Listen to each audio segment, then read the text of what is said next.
The Indian chef Simon, who was working in Afghanistan and who belonged to Viluppuram district in Tamil Nadu, has been killed in Afghanistan. He was abducted on the 13th of October by a group which called itself the Mujahideen. The 38-year-old man was working for a food store attached to Italian soldiers deployed in Afghanistan. And he was kidnapped with two other company employees while they were delivering food at the International Security Assistance Camp in Bagram Air Base.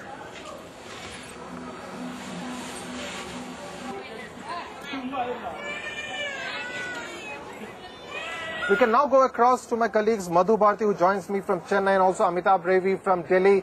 Madhu, to you first. You have been interacting with the family members in Viluppuram district. What are the reactions you are getting? They must be very, very distraught.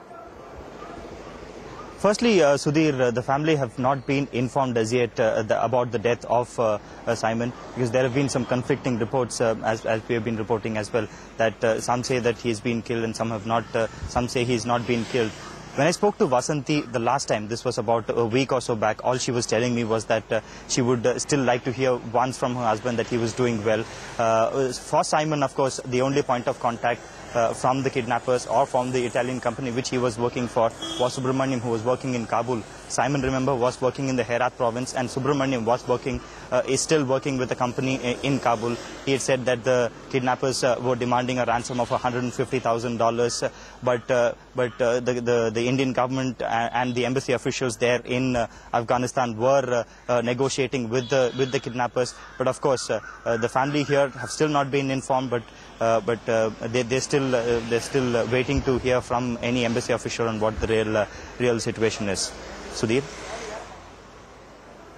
Right, Madhu, we can now go across to Amitabh. Amitabh, you have been in touch with the External Affairs Ministry, and this is not the first such tragic incident taking place in Afghanistan. What are the reactions you are getting from the External Affairs Ministry? Well, the reason why there has been no official touch with the family is because there is no confirmation. The Indian diplomatic sources are telling us that they have got word from Afghan security agencies that the chef has in fact died. Now, they can't ascertain that since there is no body, but they are confirming the news that Afghan security agencies are telling them.